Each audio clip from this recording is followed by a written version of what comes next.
Hello student, today we are going to discuss about inflorescence.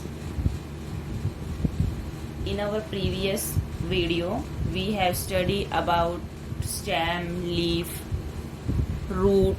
Today we will discuss about inflorescence. So flower, what is a flower? Flower, it is a modified shoot.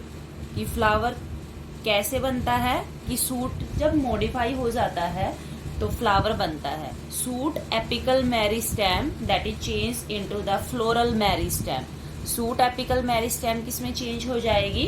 Floral meristem में.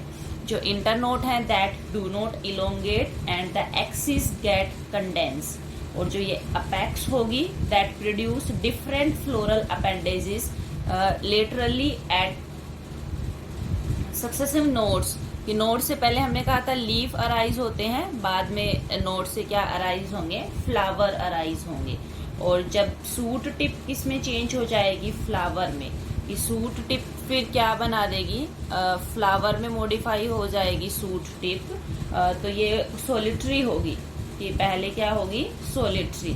तो arrangement of flower on the floral axis, this is called inflorescence. कि what is inflorescence? Arrangement of flowers. जो flowers की arrangement होती है on floral axis, उसको हम क्या बोलते हैं? इनफ्लोरोसेंस. अब ये इनफ्लोरोसेंस की दो टाइप की होगी. किसके ऊपर पे? कि वो अपेक्स जो होगी वो फ्लावर में टर्मिनेट होगी या कंटिन्यू ग्रो करेगी, उसके बेसिस पे जो टाइप्स हैं इनफ्लोरोसेंस के वो टू टाइप्स हैं. First is the racemose. First type is the racemose type. Second is the cymose type. Racemose type में क्या होगा कि इनफ्लोरोसेंस में जो मेन एक्सिस है ना, जैसे इनफ्लोरोसेंस में क्या है? Main axis. ये main axis continue grow. Main axis क्या करेगी? Continue grow. फ्लावर इधर अराइज होंगे एक्रोपेटल मैनर में. फ्लावर कैसे? बंचीज में भी कर सकते हो आप. फ्लावर अराइज होंगे एक्रोपेटल मैनर में. कि older flower at the base and younger at the tip. ठीक है. तो इसमें मेन एक्सिस टर्मिनेट नहीं होगी फ्लावर में. ये मेन एक्सिस कंटिन्यू क्या करेगी? ग्रो करेगी. ठीक है. साइमोज इनफ्लोरोसेंस में जो मेन एक्सिस है ना, वो क्या हो जाएगी? Main axis terminate into a flower. कि जैसे ये मेन एक्सिस है तो ये एक फ्लावर ही बना देगी. तो इसमें जो फ्लावर बोर्न होंगे वो जैसे इसमें अब यहाँ पे फ्लावर बन जाएंगे, ये मेन एक्सिस टर्मिनेट हो जाएगी, फिर ये मेन एक्सिस. तो ऐसे इसमें क्या होगा कि मेन एक्सिस टर्मिनेट हो जाएगी और फ्लावर बेसिपिटल मैनर में बनेंगे.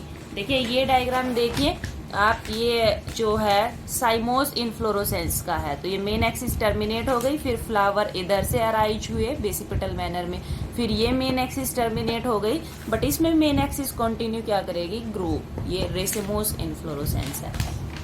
अब हमें फ्लावर के बारे में पढ़ना है कि what is flower, what are its part. तो फ्लावर क्या है? एक मॉडिफाइड सूट है. And flower it is the reproductive unit. कि फ्लावर क्या है भाई? रिप्रोडक्टिव यूनिट है. Reproductive unit in the angiosperm. Angiosperm में क्या है? रिप्रोडक्टिव. कि इससे क्या होता है? Sexual reproduction. इसमें डिफरेंट काइंड के होल्स होते हैं.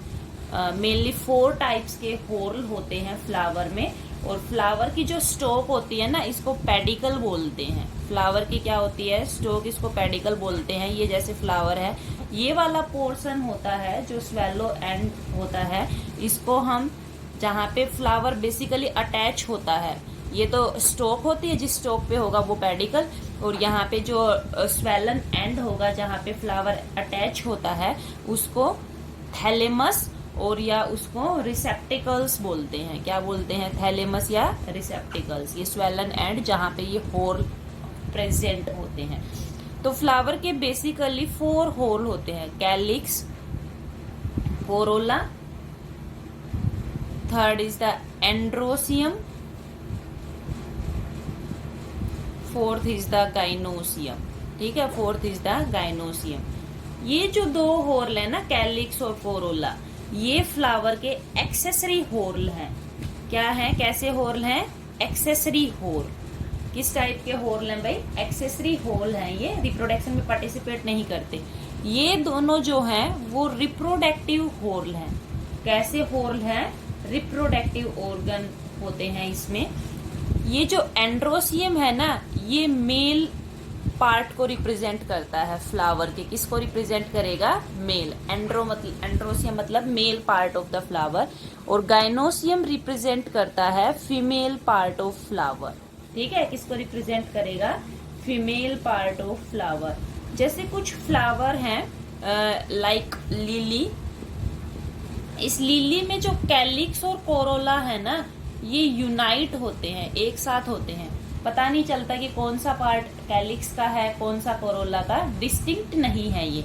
तो वहां पे इसको क्या बोलते हैं? पेरियंथ। तो वहां पे हम क्या कहेंगे? कैलिक्स और कोरोला को पेरियंथ बोलते हैं। ठीक है। अब ये तो होर्ल कि मतलब एक पूरा होर्ल की बात कर ली। अगर इनकी सिंगल यूनिट की बात करें ना, आप 6th क्लास से शायद फ्लावर के बारे में पढ़ते आ रहे हैं, तो कैलिक्स की सिंगल यूनिट क्या होती है? सेपल। कोरोला की सिंगल यूनिट क्या होती है? पेटल। एंड्रोसियम की जो सिंगल यूनिट होती है मेल पार्ट की, दैट इज द स्टेमन। और गाइनोसियम की जो होती है दैट इज द पिस्टिल और कार्पल। ठीक है, ये इनकी सिंगल यूनिट है। ये 4 क्या है? होर्ल है। अब फ्लावर आपने ये सुना होगा यूनिसेक्सुअल है या बाइसेक्सुअल।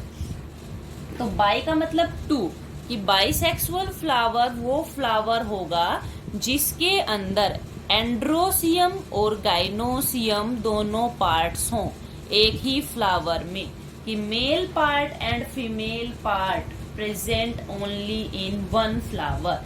कि when a flower have androecium as well as gynoecium, कि दोनों पार्ट एक ही सिंगल फ्लावर में हो, तो बाइसेक्सुअल फ्लावर। जैसे चाइना रोज का है, पी है, क्या है? Bisexual flower. यूनिसेक्सुअल फ्लावर, ये flower which having either only stamen, either stamen और pistil, कि या तो क्या हो? सिर्फ स्टेमन हो, या फिर क्या हो? सिर्फ पिस्टिल हो।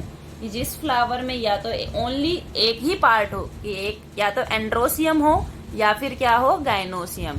तो ये पपाया प्लांट, इसमें पपाया के जो फ्लावर होते हैं, प्लांट होते हैं, वो क्या होते हैं? यूनिसेक्सुअल।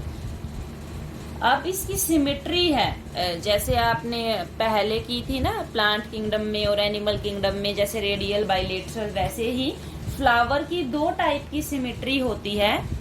एक तो एक्टिनोमॉर्फिक, दूसरी है जाइगोमॉर्फिक। 2 टाइप की सिमेट्री है, actinomorphic and zygomorphic. Actinomorphic symmetry को रेडियल सिमेट्री बोलते हैं। क्या बोलते हैं? रेडियल। और जाइगोमॉर्फिक को बोलते हैं बाइलेटरल सिमेट्री। क्या बोलते हैं? Bilateral symmetry. तो देखिए, एक्टिनोमॉर्फिक सिमेट्री क्या है?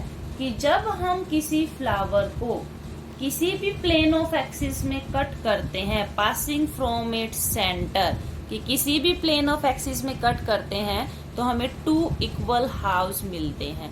कि सेंटर से पास होते हुए किसी भी प्लेन ऑफ एक्सिस में हम कट करते हैं किसी फ्लावर को, और अगर उसके 2 इक्वल पार्ट बनते हैं तो वो सिमेट्री क्या होगी? रेडियल सिमेट्री या एक्टिनोमॉर्फिक। प्लांट के केस में कौन सी कहते हैं इसको? Actinomorphic symmetry. एक्टिनोमॉर्फिक जो मस्टर्ड है, सरसों के जो येलो कलर के फ्लावर होते हैं ना, उनको देखना तो आपको 2 इक्वल पार्ट्स मिलेंगे, तो वो एक्टिनोमॉर्फिक। जाइगोमॉर्फिक होती है बाइलेटरल सिमेट्री, कि अगर हम सेंटर से पास करते हुए प्लेन ऑफ एक्सिस में अगर कट करते हैं, तो वर्टिकली जब हम प्लेन ऑफ एक्सिस में कट करते हैं, अगर इसके 2 इक्वल पार्ट्स बनते हैं, तो वो कौन सी होगी? जाइगोमॉर्फिक। ये होती है पी के केस में, गुलमोहर के केस में, बीन्स के केस में, जो सरसों के फ्लावर आते हैं, पीस के फ्लावर आते हैं, उनमें क्या होगी? जाइगोमॉर्फिक। कि वर्टिकल प्लेन ऑफ एक्सिस अगर सेंटर से पास होते हुए 2 इक्वल हाफ्स बना दे, तो वो क्या होगी? Zygomorphic symmetry. कुछ ऐसे फ्लावर हैं जो एसिमेट्रिक हैं, कुछ ऐसे फ्लावर हैं जो क्या हैं? एसिमेट्रिक, कि जिनको चाहे किसी भी एक्सिस में कट कर दो सेंटर से पास होते हुए, बट 2 इक्वल हाफ्स नहीं बनते। क्या नहीं बनते, 2 इक्वल हाफ नहीं बनते, तो इसको क्या कहेंगे हम, एसिमेट्रिक फ्लावर। फ्लावर अब ट्राइमेरस, टेट्रामेरस एंड पेंटामेरस। देखो ट्राइमेरस 3, टेट्रामेरस 4 एंड पेंटा 5 कि जो फ्लारल अपेंडेजेस है ना वो 3 का मल्टीपल है, वो 4 का मल्टीपल है, 5 का मल्टीपल है। उसी के अकॉर्डिंग हम फ्लावर को ट्राइमेरस, टेट्रामेरस, पेंटामेरस बोलते हैं। ठीक है। फ्लावर में कभी कभी क्या होता है, जो पेडिकल होता है ना, पेडिकल के बेस पे एक लीफ लाइक स्ट्रक्चर होगा। पेडिकल के बेस पे क्या होता है, लीफ लाइक स्ट्रक्चर। तो अगर ये पेडिकल के बेस पे लीफ लाइक स्ट्रक्चर है तो उस फ्लावर को क्या बोलते हैं, ब्रैक्टिएट फ्लावर। और अगर ये नहीं है तो ई ब्रैक्टिएट फ्लावर। विदाउट ब्रैक्ट के है तो ई ब्रैक्टिएट, और ये base like structure, leaf like structure अगर पेडिकल के बेस पे है तो ब्रैक्टिएट, ये नहीं है तो ई ब्रैक्टिएट। ठीक है। अब इसमें नेक्स्ट जो कैलिक्स, कोरोला, एंड्रोसियम हमने किया है, ओवरी के विद रिस्पेक्ट हम फ्लावर को 3 टाइप में डिवाइड करते हैं। देखो हाइपोगाइनस, आगे मैं एक्सप्लेन कर दूंगी, epigynous and perigynous. Flower ovary के विद रिस्पेक्ट में कैलिक्स की पोजीशन, कोरोला की पोजीशन, एंड्रोसियम की पोजीशन, 3 टाइप के फ्लावर हैं। हाइपोगाइनस मतलब हाइपो होता है बिलो और गाइनस मतलब ओवरी, कि जैसे ये ओवरी है तो बाकी के जो पार्ट हैं कैलिक्स, कोरोला एंड एंड्रोसियम, अगर कैलिक्स, कोरोला, एंड्रोसियम ये तीनों पार्ट अगर ओवरी के नीचे से निकलते हैं, हाइपोगाइनस मतलब ओवरी के बिलो, ओवरी के अगर ये नीचे से निकलते हैं, नीचे से निकल के आ रहे हैं ना, यहां से ये ओवरी है, तो इस फ्लावर को क्या कहते हैं, हाइपोगाइनस। तो ओवरी के नीचे से निकलते हैं, ओवरी इस केस में क्या हो जाती है, सुपीरियर ओवरी, क्योंकि ओवरी तो ऊपर है ना, बाकी पार्ट उसके नीचे से निकल रहे हैं, तो ये कंडीशन है हाइपोगाइनस। मस्टर्ड के प्लांट में, मस्टर्ड के फ्लावर क्या होते हैं, हाइपोगाइनस। ब्रिंजल का भी, चाइना रोज का भी, ठीक है, उसमें ओवरी क्या होती है, सबसे ऊपर। चाइना रोज तो आपने देखा होगा ऐसे हैंगसा होता है ना, वो इधर होते हैं उसके। अब फिर है ओवरी, ऐसे केस में क्या होगी, सुपीरियर, क्योंकि ओवरी सबसे ऊपर है, बाकी पार्ट्स नीचे से निकलते हैं। फिर सेकंड टाइप है पेरिगाइनस। सेकंड टाइप क्या है, पेरिगाइनस, कि इसमें ओवरी क्या है, सेंटर में प्रेजेंट है। ओवरी क्या है, सेंटर में प्रेजेंट है, और अदर पार्ट्स जो है ना इसी सेम लेवल से निकलते हैं। Calyx, Corolla, androecium same level से निकलते हैं, तो ओवरी सेंटर में है, तो इस टाइप के फ्लावर को पेरिगाइनस, और ओवरी क्या हो जाती है, हाफ इन्फीरियर, मतलब ना तो पूरी इन्फीरियर है ना पूरी सुपीरियर है, तो क्या हो जाती है, हाफ इन्फीरियर। जो रोज फ्लावर है उसमें कैसी कंडीशन होती है, perigynous. Third is the epigynous, कि एपी अबव गाइनस ओवरी, ये ओवरी है और बाकी के पार्ट ये ऊपर से निकलते हैं। ये क्या है, ovary. Calyx, Corolla and androecium क्या है, कि ये पार्ट अबव द ओवरी निकलते हैं। अब तो ओवरी तो क्या हो गई, नीचे, तो ओवरी क्या हो जाएगी, इन्फीरियर। और इस टाइप के फ्लावर को क्या कहते हैं, एपिगाइनस, कि कैलिक्स, कोरोला, एंड्रोसियम ओवरी के ऊपर से निकलते हैं, तो ओवरी इन्फीरियर हो जाती है। ये होता है गुआवा के केस में, कुकुम्बर के केस में। तो यहाँ तक आप पढ़िए। वीडियो पसंद आए तो प्लीज लाइक कीजिए। Thank you so much.